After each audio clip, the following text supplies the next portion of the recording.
Hey everyone, welcome back to my channel. I hope you guys are doing super well. Thank you guys so much for being here. There's actually a lot that we need to talk about today. There have been some huge updates in the disappearance of then 14-year-old Alicia Navarro, and there has also been some new information revealed on the disappearance of 11-year-old Madalina Cojocari. I know this video on Alicia has been highly requested, and the reason I held off on making it is because, first of all, I wanted to wait for more information to come out. I didn't just want to hop on the bandwagon and immediately talk about what happened to Alicia without waiting for the family to make a statement and for, things to unravel. So I appreciate you guys being patient with me while I gathered more information about this, and if there's ever any other updates in Alicia's case, Madalina's, or anyone else, I will definitely let you guys know and make an update video. Thank you guys so much for being here. I truly appreciate all the support that you guys show this channel and how you guys help me spread awareness on these cases. Before we get into it, I quickly want to thank today's sponsor, Thrive Market. Thank you to Thrive Market for sponsoring today's video. Thrive Market is an online membership-based grocery store on a mission to make healthy living easy and affordable for everyone, with guaranteed savings on every order. As a Thrive Market member, you'll save on every single order of the highest quality organic and sustainable products, and if you find a lower price somewhere else, they'll match it. They also offer cash back on select items, and you'll make your annual $60 membership in savings. If you don't, Thrive Market will credit you the difference. You guys, they offer so many of your favorite items as well as new things that you've never tried before. This is what I got this month. As part of my free gift, I got these 2 new dressings, which I'm really excited to use, and then I also got this pumpkin puree because I want to make like a pumpkin pie and like pumpkin brownies, just for the fall time, so I'm really excited about that. I got these beef sticks as like a snack, and then I got this coconut curry sauce to make a delicious meal, which I'm really excited about. And then these chips are so good, you guys. Like, I already finished these. They were absolutely amazing. I love the convenience of online shopping. They don't only offer food, but they also offer cleaning supplies, non-toxic beauty items, wine, and so much more. Month-to-month memberships start at $12 a month, and annual memberships start at $5 a month. You can go to thrivemarket.com/JackieFlores to get 30% off your first order and receive a free gift worth up to $60 when you join Thrive Market today. And with that, let's jump right in and let's talk about these major case updates.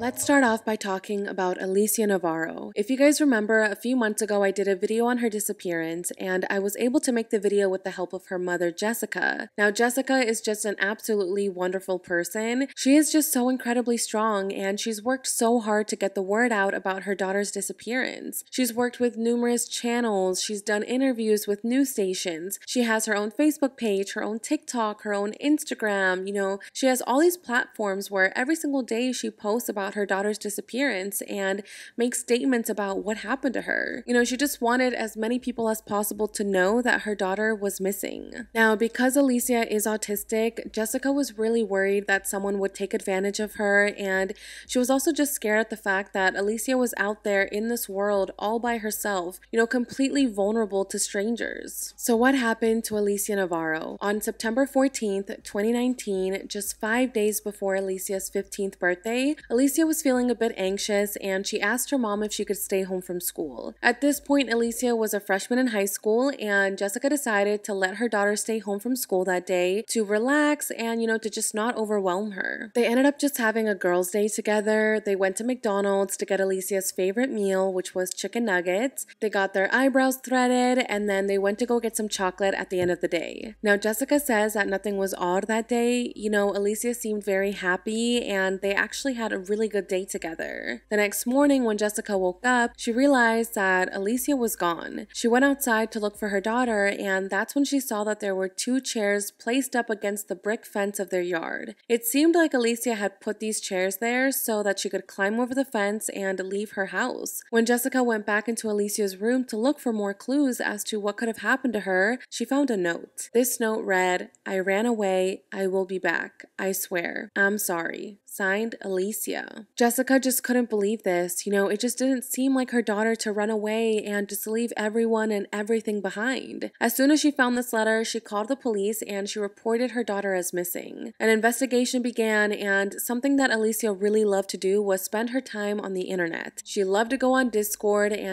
chat with people. So due to this, Jessica truly believed that her daughter was lured by someone that she met on the internet. Maybe Alicia was in a chat room and she was speaking to someone who claimed that they were a 15-year-old kid and they had made plans to meet on September 14th, but instead of actually speaking to a 15-year-old kid, Alicia was speaking to a predator. To a lot of people, that seemed like the most logical thing that could have happened. Now, the last time that Jessica saw her daughter was on September 14th, 2019. Since then, she has been non-stop fighting for her daughter and just hoping to get answers. She was holding on to hope that her daughter would be found and that her daughter would be alive. And Jessica was right. On July 23rd, 2023, a girl walked into a police station in Javier, Montana, and identified herself as now 18-year-old Alicia Navarro. Now, this town is really tiny. It's about 40 miles away from the Canada border. Alicia walked into the police station and she told detectives that she wanted to be taken off the missing persons list because she wanted to be able to get an ID and some other documents. If she walked into the DMV and asked to get a driver's license, her name would pop up as a missing person and,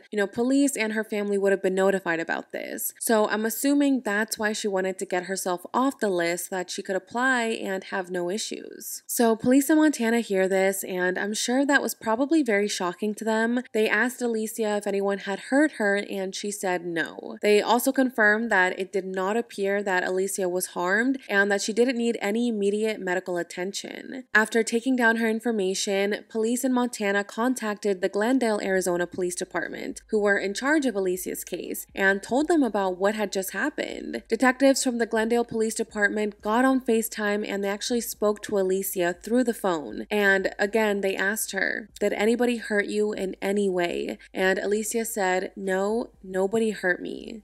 Did anybody hurt you in any way? No, no one hurt me.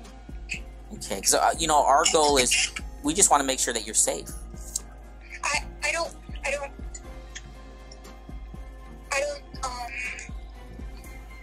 I understand that. Thank you very much for talking with us. Of course, thank you for offering help to me. Yes, ma'am. We'll talk to you soon. Okay, goodbye. Bye-bye. Now, while some detectives spoke with her on the phone, other detectives started making their way to Montana because they wanted to speak to Alicia in person and, figure out what had happened. I mean, she had been missing since 2019. There really had been no movements in her case since then. There weren't any leads that showed that Alicia was still alive or that she was even in Montana. So this was just shocking to everybody. And of course, detectives just wanted to figure out how Alicia got to Montana and also where she had been for the past 4 years. At this point, the public did not know that this had happened. The news hadn't been released yet that Alicia was found because, of course, police were waiting to investigate a little bit more before making a statement to the public. They needed to confirm Alicia's identity, and they did this through a FaceTime call that they set up between Alicia and her mother Jessica on July 26. It was just like a short video call, and Jessica says that she spoke to Alicia and confirmed that this was her daughter. As soon as Jessica confirmed that this was Alicia, the Glendale Police Department officially announced to the public that Alicia Navarro had been found. Good afternoon. My name is Jose Santiago. I'm the media manager here at the Glendale Police Department. We want to first start off by telling you all thank you for your coverage on this announcement today. It is a major announcement for us here at the Glendale Police Department. I want to start off by saying that there's a lot of mixed emotions with this particular announcement that we're having. We are happy, and at the same time, we're hopeful that we will be able to supply this family a little bit more closure. With that, I would like to tell you that Alicia Navarro has been located. She is, by all accounts, safe. She is, by all accounts, healthy. And she is, by all accounts, happy. She was located in a very small town in Montana near the Canadian border. We can tell you that she went to a local police department in that area. She identified herself as Alicia Navarro, and at that point, our officers went into investigation mode. We conducted several types of interviews, And not only through those interviews, but through the help of Alicia's family themselves, we are confident that the person that we are talking with and are dealing with is indeed Alicia Navarro. I can't even begin to express to you all the pride that I personally have in the men and women here at our police department. Since her discovery, our men and women here have been working tirelessly around the clock to not only bring closure to this family, but to make sure that Alicia gets everything that she possibly needs. Jessica also released a statement on Facebook saying, quote, "I, first of all, want to give glory to God for answering your prayers and for this miracle." Now, Jessica posted this video literally an hour after speaking on FaceTime with Alicia. She also added that she did not know the full details of her daughter's recovery, but that she could confirm that her daughter was alive and well. I just can't even imagine what was going through Jessica's mind in that moment when she got the call. You know, imagine fighting and searching for answers every single day for the past 4 years, and then finally getting the call that your child was found. Jessica wants people to see this as an example of why you should never give up and why you should always remain hopeful. You just never know what could happen, and you just have to remain positive because there are so many recovery and survivor stories. So it's important for families in this type of situation to never give up hope. Now, a lot of people were wondering why Jessica didn't immediately travel to Montana to go see her daughter in person. You know, people were actually being very cruel to her and judging her, which is insane. I don't think that you should ever judge the mother of a missing child for what they do and the decisions that they make. They know what's best for them and for their family. So the fact that people were attacking her on the internet, calling her a terrible mother for not immediately running to her child, is just crazy. Jessica has other children that she also takes care of, and the private detective on the case, Trent Steele, spoke out and said that detectives in Montana needed to keep Alicia close. He also emphasized that this had nothing to do with the dynamic of the family. It simply had to do with the fact that this investigation is ongoing and detectives needed to speak to Alicia privately, not with her mother present. So going back to the police station in Montana, after questioning Alicia and confirming that she was healthy, that she didn't need medical attention, and that she was actually Alicia, police let her go. A lot of people were confused by this. You know, they wanted police to question her a little bit more, or, you know, just have her reveal where she had been for the past 4 years and who had possibly taken her. However, a spokesperson for the Javier Police Department said, quote, "Alicia is an adult, so it will be her decision as to whether or not she remains in Montana, returns to Arizona, or goes elsewhere regardless of the investigation. She does not face any criminal charges and she is not in any kind of trouble." Was in Montana, and turning herself in is a strong statement. She showed up to a police department. She identified herself as Alicia Navarro, and she basically asked for help to clear her off of a missing juvenile list. She, by all accounts, went on her own free will. She is not in any kind of trouble. She's not facing any kind of charges. She is not being held anywhere. She is coming and going at her own free will, and she has been extremely cooperative with not only our folks, but our federal partners as well. Another spokesperson named Jose Santiago added that by all accounts, Alicia appeared to be in good spirits and that she just really wanted to move on with her life. He also added that Alicia apologized for what she had put her mother through and she understands that she has caused a lot of pain to Jessica, but she says that this pain wasn't intentional and she's just hopeful that they can have a relationship in the future. Overwhelmed, she realizes that there's been a lot of attention on this case. She is very knowledgeable as far as that's concerned. Right now, her priority is to work with us. She wanted to talk to her mom, and she wanted to make sure her mother knew she was okay, and we're taking it day by day, step by step with her. Alicia is, by all accounts, again, she just appears to be in good spirits. She really just wants to move on with her life. She is very apologetic to what she has put her mother through. Has expressed that, and she understands that she caused a lot of pain to her mother and it was not intentional on her behalf, and she's hopeful that they can have a relationship. So I understand why they can't hold her because she is a legal adult, and I don't think that she did anything wrong. You know, she went missing when she was 14 years old. So even if she did willingly run away or, meet up with this person online and, went to go have a life with them, I don't really think that's her fault because she was only 14 years old and she was just so young and vulnerable. What a lot of people were wondering is, where had Alicia been for the past 4 years? Well, on July 28th, just a few days after Alicia had been found, police stated that a man had been detained, questioned, and that this man's apartment had been searched. They didn't identify who this man was, what they asked him about, or if they had found anything in his home. According to nearby neighbors of this man, they didn't know about Alicia's disappearance. They didn't know anything about her case, and it wasn't until officers showed up at around 8 p.m. to this man's house and took him away in handcuffs that the neighbors finally found out who Alicia Navarro was and what was going on. One of the neighbors, named Garrett Smith, who lives in the apartment next to the one that was searched, spoke out and said that for at least a year, Alicia had lived at this apartment with the man who was questioned, and he says that they were both very quiet. Now, again, I just want to emphasize that this is just a quote from a neighbor. I don't know how factual this is and if this person actually saw Alicia there. I feel like sometimes when things like this happen, like nosy neighbors can sometimes get involved and just like make things up to add it to the story. So I always just take what I hear with a grain of salt. Now, while at first detectives did not reveal who this man was, it was later discovered that this man is allegedly 36-year-old Eddie Davis. Now, Eddie used to work at a local Walmart store, but he was actually let go several months ago because he was acting very aggressive and angry towards his coworkers and towards customers. Now, one of Eddie's coworkers spoke out and said that he actually knew about Alicia. He didn't know that she was a missing person, but he knew that Eddie was with her. One time, all of the Walmart coworkers were going out to a bar, and they invited Eddie and asked him if he wanted to bring his girlfriend Alicia because they thought that that's who Alicia was. Eddie clarified to them that Alicia was not his girlfriend, that she was actually his niece. So it seems like these people had seen Alicia around this man before, but they just didn't know that she was a missing person. Again, I just want to emphasize that I don't know how accurate these witness statements are. These statements have been given to different news sources, and like I said, sometimes people just want to add things to the narrative to just kind of keep the story going. So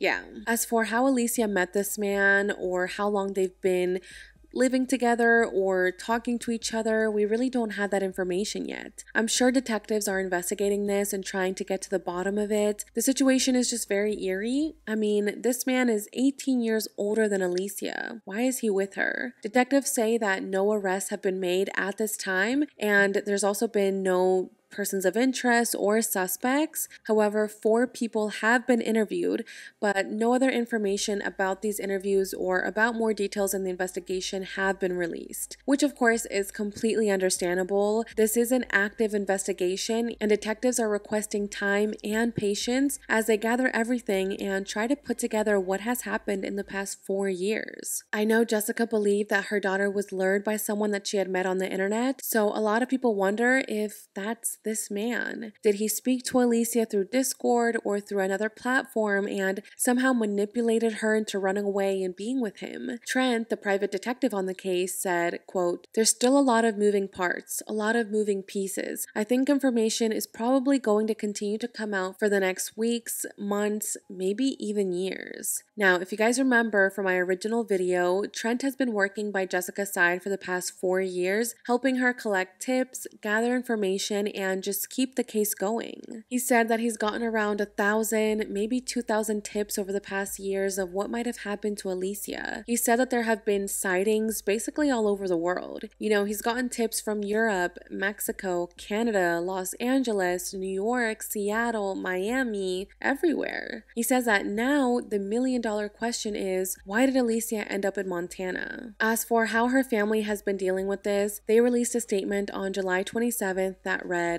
"We want to start by saying how happy we are that Alicia has been found alive and safe." It is a blessing that after being missing for so long, Alicia can come back home. Our thoughts and prayers go out to all the families of missing loved ones that have not yet returned home. If there's anything that Alicia's story has taught us, is that you can never give up hope. We would also like to thank the Glendale Police Department and specifically Detective Travis Darby for his hard work and dedication to bringing Alicia home. Thank you to the entire Anti-Predator Project team, not only for their hard work and dedication for bringing Alicia home, but also for their commitment to supporting our family through these hard times. The local and national media has been so important the last several years in keeping Alicia's story alive, and our family cannot say thank you enough for that. Finally, we would like to say thank you for all the love and support that we have received from everyone around the country. It has helped our family through some very dark times, and we cannot say thank you enough. At this time, we are asking for some privacy so our family can begin the healing process and reclaim some normalcy. You have all been a blessing in our life, and we wish you all the very best. Jessica and the family are so incredibly grateful for how many people have shown them so much love and support throughout the years. I mean, people have been amazing by donating them money to help them put up billboards, by helping them pass out flyers, by helping them conduct search parties, by sharing her story on the internet. You know, the amount of support that they have received has been absolutely amazing, and now I think people need to continue to give them support and love. People should not be harassing Jessica for answers.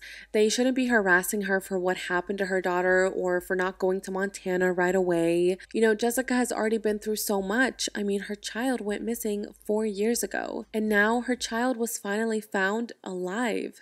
It's a lot for anyone to go through, and Detective Trent just wants to emphasize that Jessica still has kids at home to take care of, she still has a life to live, and she's trying to get this all into perspective and put everything together, but it's just all very overwhelming. So it's understandable for people to be curious about what has happened, but I definitely think that people shouldn't harass Jessica. She says that people have been showing up to Alicia's house, they've been trying to question Alicia in person, and she just feels like that's not right. You know, she wants people to remember that this is an open, ongoing investigation. When the family feels like it's time to share more information, they will. At the end of the day, the most important thing is that Alicia is alive. She seems to be healthy, and that's what matters right now. The family has their own things to deal with, and all we can continue to do as a public is, show them support, love, and compassion. While doing the research for this case, I read some crazy articles. My jaw actually dropped while reading some of these headlines. I mean,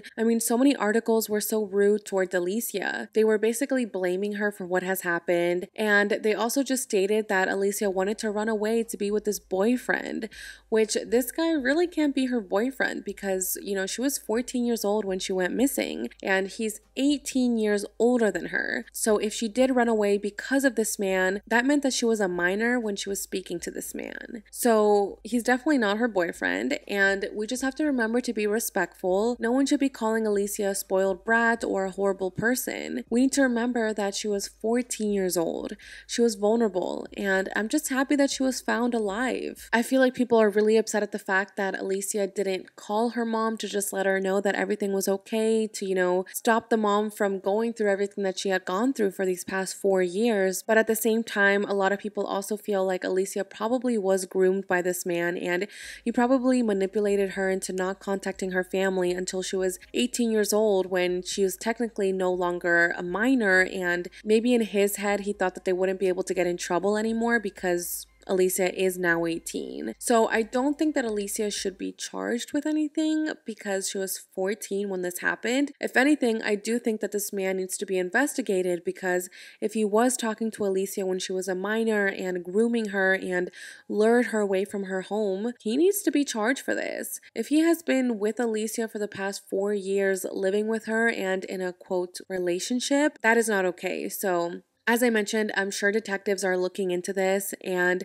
I'm sure new information will come out in the future when the time is right. My thoughts and prayers go out to Jessica, to Alicia, and to the rest of the family. This is why it's so important to never give up, and I hope that this does give other families hope that their loved ones will be found one day and reunited with them. If you do have any information regarding Alicia's case, you can still contact the Glendale Police Department at 623-930-3000. Navarro. Or you can also contact the Anti-Predator Project, who is working with Alicia's family, at 305-796-4859. I know, that was a lot. I remember I was at the podcast studio filming when I logged onto YouTube and saw that my comments were filled with people letting me know that Alicia was found. My Instagram was also filled with everyone messaging me about it, and I just couldn't believe it. I remember I stopped filming and I told the crew at the podcast, like, Alicia Navarro has been found, and we all just immediately grabbed our phones and just started looking on Google to see if this was actually true. I mean, I just couldn't believe it, especially because just a few months earlier I had done that video with Jessica, so it was just all really shocking, and it honestly is a miracle. Now, speaking of the podcast, a couple of weeks ago I talked about the disappearance of 11-year-old Madalina Cojocari. I believe this was episode 16, so I will link it down below if you guys haven't listened to the episode yet. This one just broke my heart. Madalina lived in Cornelius, North Carolina with her mother, Diana Cojocari,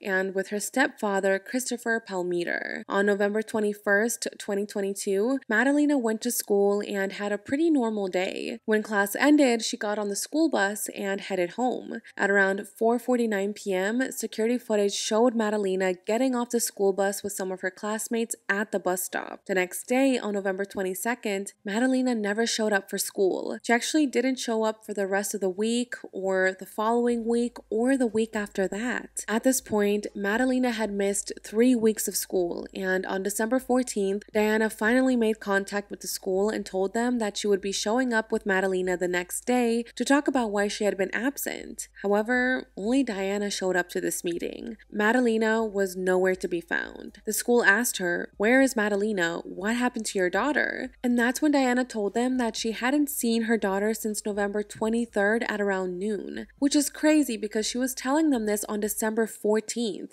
So all of these weeks had passed without seeing your daughter, and yet you are barely telling people about this now? As I mentioned, you guys can go listen to episode 16 if you want to hear more about the investigation, but in the end, Diana and her husband Christopher were arrested for failing to report Madalina as missing. Now, at first, Christopher and Diana weren't speaking about the case.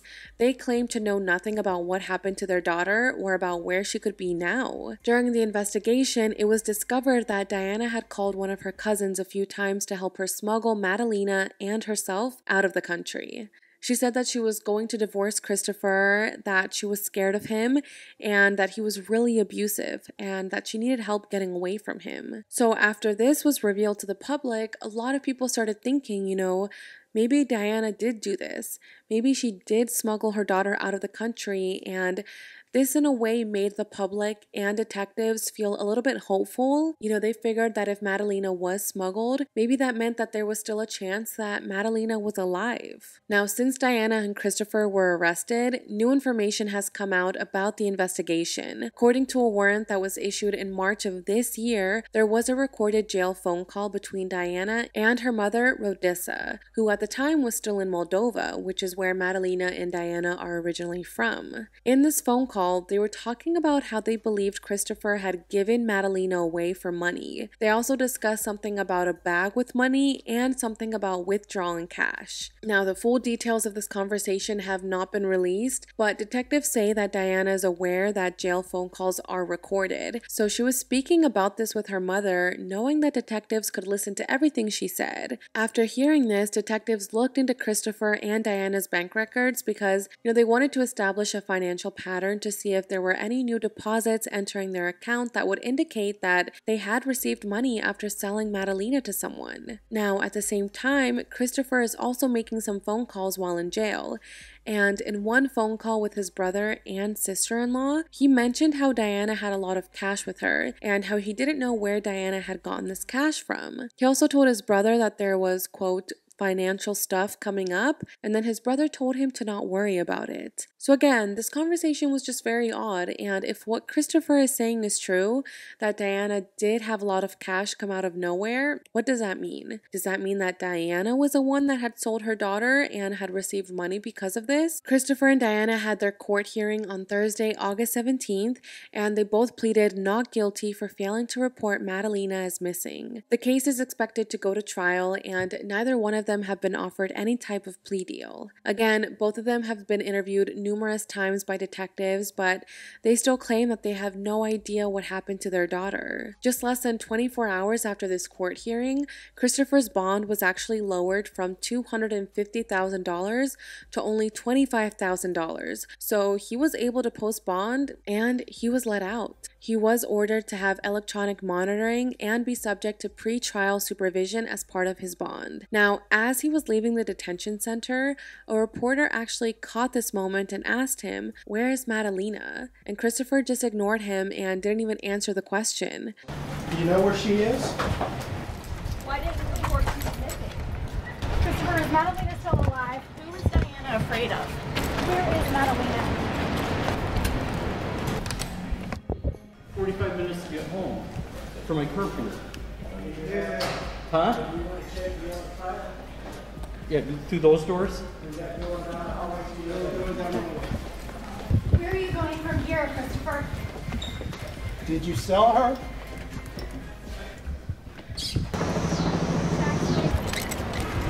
Anything that you can say to give, is there anything that you could say to give her grandmother some peace?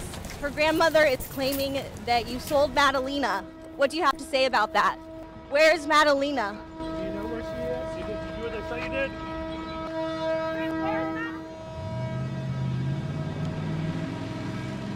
Now, a lot of people were shocked by this, by the fact that Christopher was just let go. It does seem a little bit crazy, but hopefully he is monitored very tightly and doesn't run away. Now, besides Christopher being released, there was also another shocking thing that happened on August 17th. That day, Diana's mother, Rodissa, who traveled all the way from Moldova, spoke out and said that she knew exactly what had happened to her granddaughter. She said, quote, "My granddaughter is alive, but she's been kidnapped." Rodissa claims that Christopher sold Madalina to traffickers for $5 million.